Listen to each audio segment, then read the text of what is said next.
Hey there, and welcome back to Hold and Modify. It's Q, your host of YouTube's most poorly produced, underproduced channel. And we have got two computers to look at today.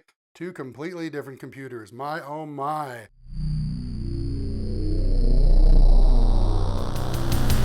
This computer will rule the world.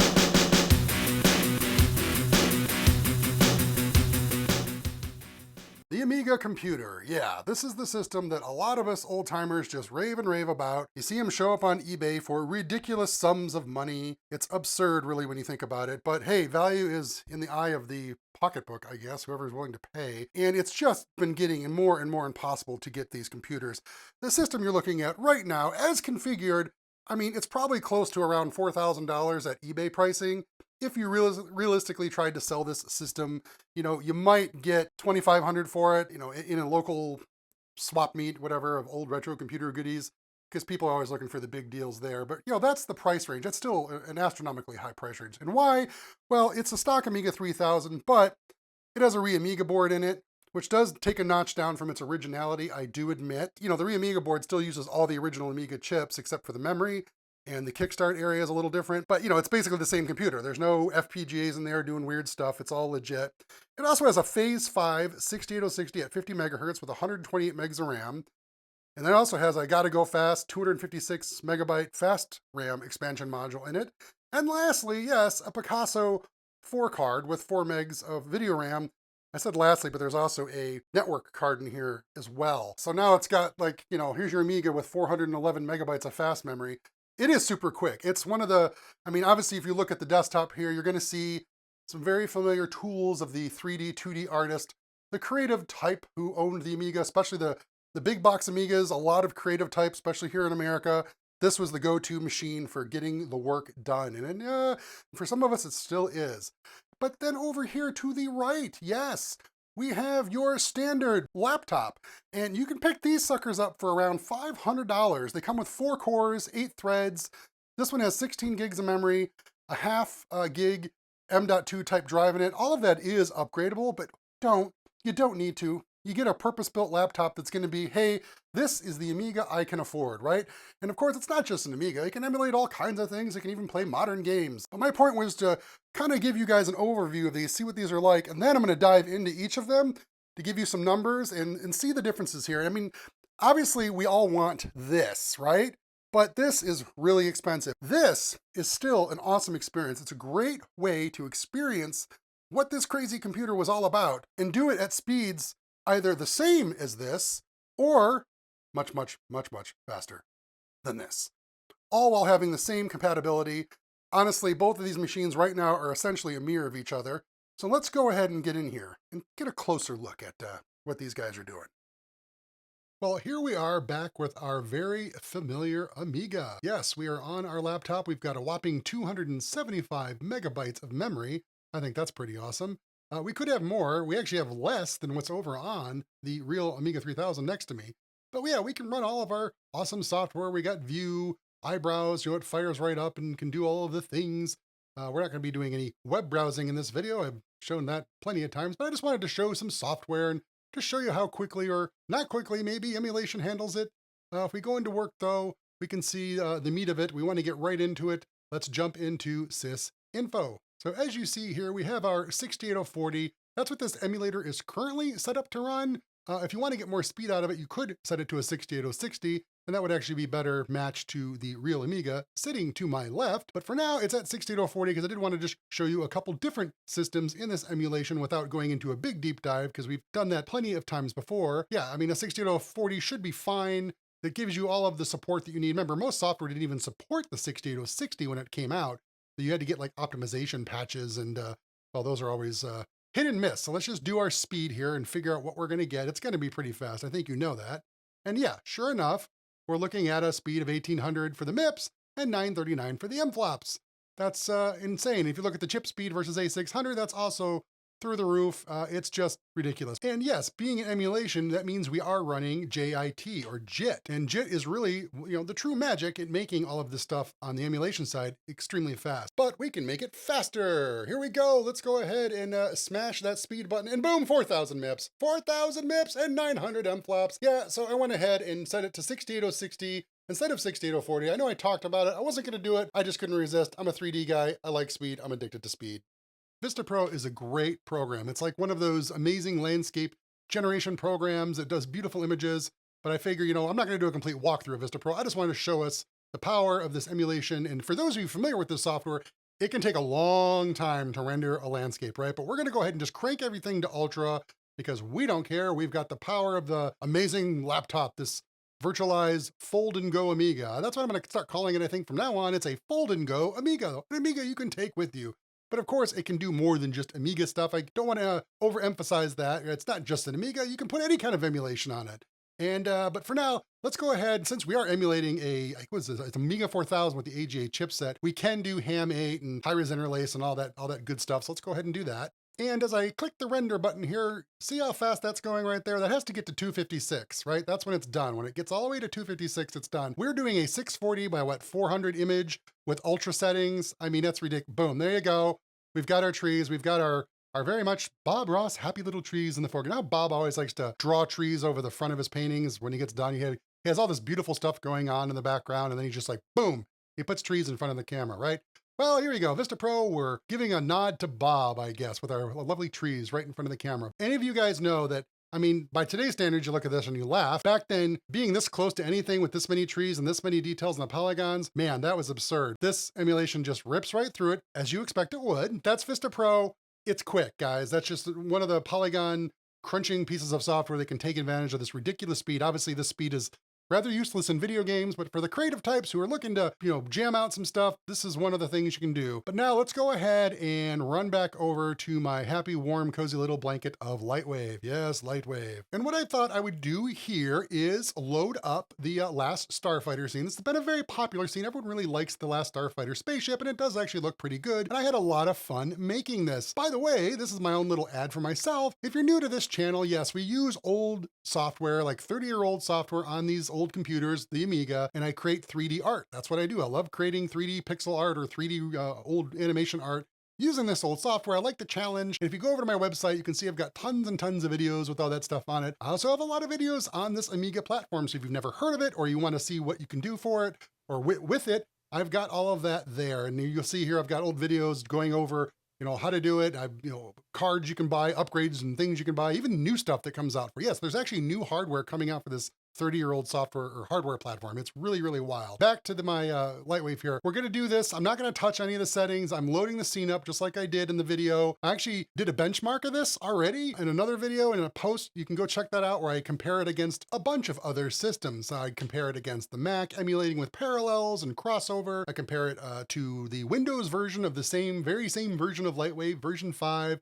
I even tossed it on to my Pi 400, which is an ARM-based computer, used Amaberry, and got some really awesome numbers with it as well. That's another thing I want to mention, by the way, is you can use something like Chris Edwards' PiMiga and save yourself a lot of hassle. I'm talking about buying a $500 laptop and installing WinUEE and configuring it and going through all that process to get beautiful renders like this last Starfighter we're looking at right now in its beautiful 24-bit RTG emulated color. But you know what? You can buy a cheap Pi for $50 and you can slap PiMiga on that thing and you have like the world's best Super Amiga ready to go. Turnkey, there it is. Chris Edward has done an amazing job with that PiMiga 5. Definitely check it out. You should check his video out about it. I'll put a link in the description to that video he made. And by the way, guys, there it is. 32 seconds. You see that? 32 seconds. Wow. Yeah. So that's how fast these laptops are doing. It's incredible. That's just ridiculously fast. But you know what? It better be ridiculously fast. That's why we're doing this, showing you the comparison. And it's not just Lightwave 3D. There's actually like the Photoshop of the Amiga, TV Paint. This is a great piece of software that works directly on your RTG card. It works great with the Picasso 4. And this thing, it just gives you kind of like the Photoshop Lite version of using Photoshop on an Amiga. That's the best example I can give. And here in the most simplest example I can think of, I'm just loading up a 24-bit image. It's a nebula, it's an IFF file. Of course, you could load TGAs onto this program. But yeah, IFF file, and look, you have all kinds of fun with it. It looks great. You get to see it in all of its native colors with the RTG, and it's really, really fast. And one of the fun things we used to like to do anyway was to show off how fast our Amigas were with graphics. You do the filled gradient there. Yeah, look how quick that is. It's like almost instantaneous. All right, so enough of this emulation stuff, right? I've shown you the power of this laptop. It is really quick. The compatibility is great. WinUE has come so far. It's a really, really nice option. But we're gonna finish up here on emulation land. we're gonna jump over to the Real 3000 over to my left, and we're gonna get on there and do kind of the same thing. You know, we're gonna benchmark the Lightwave and we'll do sysinfo, and I'm gonna show you the difference. Now, for those of you who are familiar with the Amiga, you already know what the Amiga is gonna be like, but for those of you that wanna see a more direct comparison of these two platforms, and that's what this video is all about, that's what we're gonna do. So meet me over here on the 3000. Okay, so here we are now on the Amiga 3000 side. Yep, we have that 411 megabytes of fast memory, of course, which, you know, is really just ridiculous. And just so you guys know, I'm not trying to pull one over your head, let's go to the show config. And you can see here, you're not going to find any WinUAE weirdness or UAE stuff going on in here. We've got all of our regular boards. There's our Phase 5 Cyberstorm, our Xsurf. That's the actual name of it, the Xsurf. And yeah, this is surely our real 3000 with all of its real little goodies inside of it. And yes, the 68060, it is a Rev 5. Don't have any of the R6s or Rev 6s. It's still pretty good. It gives you that 50 megahertz, which is really, really awesome. And yes, we have a full 2 megs of chip memory, as you can see, because we are using the RTG mode of that Picasso card.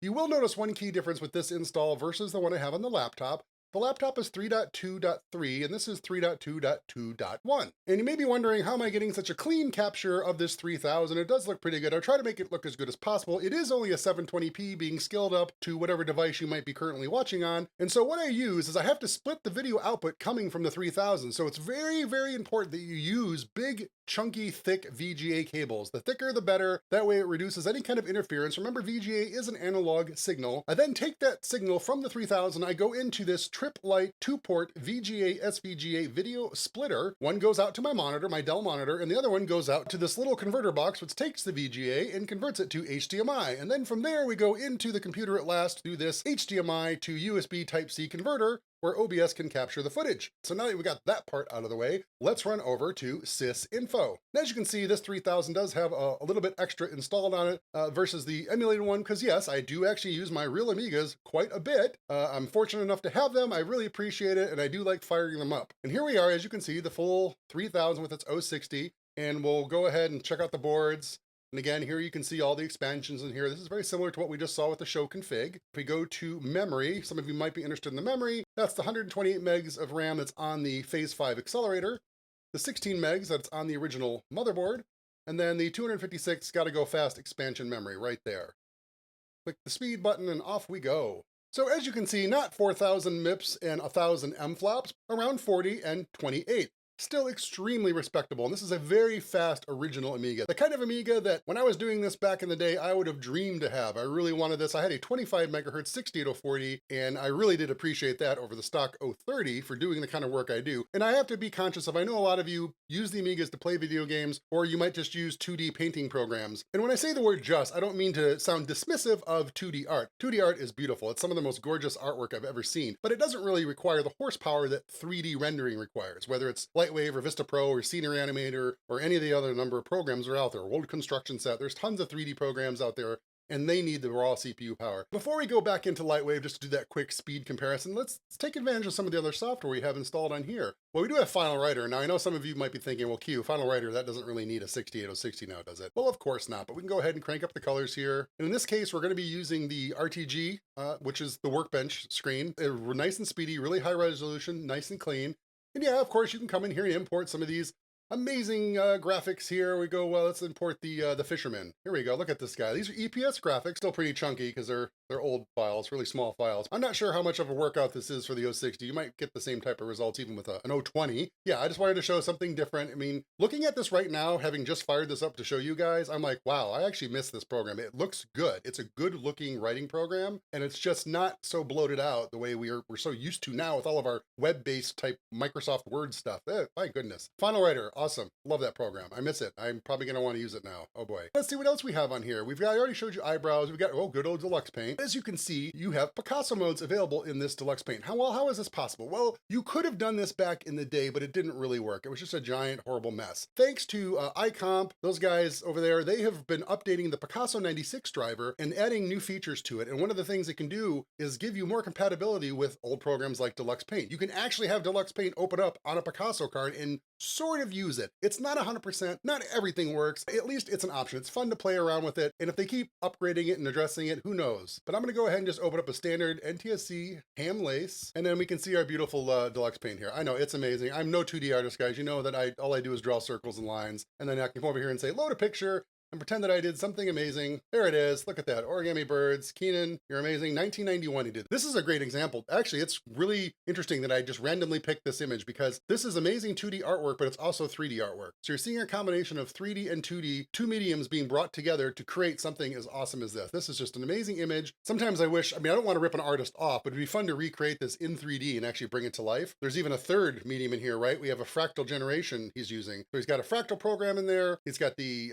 Vista Pro type terrain. Actually, to my eye, if I had to debug this image or do the CSI on this, where you're definitely using something like Manbot 24, or Fractal 24 on the Amiga. That looks like a scenery animator terrain back there. And then as far as the origami birds, that could be them just actually painting and drawing those lines out and then filling it in with like a fill brush tool to get the chaos fractal to show up in there. Or that could be 3D as well. I don't know. That's a really good looking image though. Glad I brought it up. It also shows off the amazing ham mode on the Amiga. This is a 3000, not a 4000, so no AGA, but original ham mode.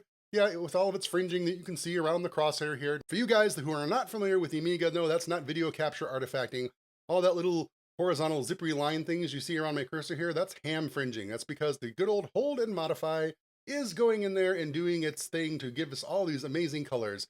You can go ahead and Google that if you want to get the big technical details on how that works. I have no idea. Okay, let's move on. At last, we fired up Lightwave on our native Amiga 3000. Gosh, Q, could you show us Lightwave on the original hardware? Well, here you go, the 3000 with the 060. And yeah, it's pretty zippy. Now, it's pretty zippy as you see me spinning this around. However, you might have noticed immediately it looks a little weird. It looks a little desaturated. Why are these buttons, aren't these buttons normally yellow? Well, they are, but here's the thing. Because this is not an AGA Amiga, if we go into that 8-color mode, you can see it does get kind of chunky and slow. So honestly, way back when, we never ever really used this 8-color mode. It was just, it just slows the interface down and slows you down in your creative process. However, we do have something called mode promotion, and Lightwave does take advantage of using RTG. So if we come over here, we can say, you know what, how about 8 colors at 800 by 600? So now we're going into a larger resolution, and look how cleaned up that looks. Looks a lot like the emulator, doesn't it? Yep. Well, it's still a little slower, I think, than the 4-color native mode. This is still much, much faster. And we're at 800 by 600 now, not the old like 600 pixels mode. But let's go ahead and load up that last Starfighter now. Now this is going to be coming over that network card on the Amiga, so it's not going to be as fast as it was when I loaded it on the laptop, obviously. Again, another point over to if you're just trying to experience the Amiga and all of its awesomeness, and you want to, I don't know, cheat the experience, the emulation way, of course, will always be better. I know this is a topic that's been coming up a lot lately, especially with all of the retro gaming things that have been taking off. More and more people are wanting their old games, especially on the Nintendo 64 or the Super Nintendo, and they want to be able to play them on their modern displays and systems. And the first time they do it, they want the full nostalgia berry experience where it's just how it was. But then they start going, well, you know what, man, wouldn't it really be nice if when I'm playing James Bond on my Nintendo 64, GoldenEye, it's 60 frames a second, or at least 30 frames a second, nice and smooth. And we start seeing those kind of like feature cheater creeps come into play, even with the retro gaming crowd. I mean, it's gonna happen, it's gonna keep happening. And how I look at 3D animation on the Amiga is that we were always looking for more speed. We wanted speed. We loved the Amiga as a platform. It gave us native graphics that looked amazing when output to video. It gave us amazing sound. It sounded great over our speakers. And it had all these off-the-shelf 3D animation tools that were just awesome, and they didn't cost an arm and a leg, like maybe a little bit of your arm and maybe a little bit of your toe, but not the full arm and the leg. And one of those things we always wanted from it was more speed, and getting the speed through the emulator, of course, is why it's such an attraction. It's why on this channel, I have admittedly switched over to using the emulation more and more to show you Lightwave, so I can show you more techniques and more of the fun things you can do, because a lot of those things you guys are actually taking and applying to more modern current software. But look at that, enough of me jabbering, our Starfighter has loaded. And again, we're not gonna change any of the settings. It's even using the same CyberGraphics plugin as the laptop and the emulation version. So we'll go ahead and fire this render off. Now this is going to take some time, and I'm not gonna sit here and fill all this time with me talking, because I know you really don't wanna hear that. So I'm gonna go ahead and through the magic of editing, we'll be done and we can see how long this actually took. But right before this image shows up, I do wanna mention one quick thing. All this time I've been talking about our Fold and Go laptop here. It's around $500. It's a great system to do the Amiga emulation on. Yes, you can also do a lot more with it. For example, this entire video I'm making by capturing video into this laptop. It just has that kind of ability. Also, there's other emulators you can run. As I mentioned, being an x86 system allows for so much more flexibility in emulation. So there's going to be a lot more platforms out there you're going to want to emulate, or other things you're going to want to do. Of course, even playing regular old boring PC games on Steam. Yeah, you can do that too. So that is running in 21 minutes and 40 seconds. So yeah, a bit slower, but granted, our emulator is using the full power of the GIT, the just-in-time translation, to do its amazing speed boost to the 68060 as we saw. I think we were getting something like around, like I said, 4,000 MIP. So yeah, all right, but listen, this is the real deal as we know. And like me, the real deal is decades old and getting slow, right? That's just how it goes. I hope this cleared some things up. I hope this gave you a nice direct comparison between, the emulation and the real thing. You can see what the speed differences are, at least when it pertains to like what I'm doing on this channel, which is the 3D animation and pushing things around, moving pixels around. And yeah, I don't know if I mentioned this earlier, but the laptop does have that 6GB RTX 3050 on it. It does have dedicated graphics. It does have the G-Sync, and the G-Sync is amazing for running all of your retro emulators because they can do the frequency matching for the frame rates, and that's really important. So if you can get one of these laptops with G-Sync or FreeSync, that's a big plus too. And again, you don't have to spend a lot. I mean, it is $500. That is as much as most modern gaming consoles. Keep in mind all you're going to get to do with it. It's in the end, it is still a full, x86 laptop. Thanks for watching, guys. Remember to like and subscribe. And yeah, I guess I'm finally done with this one.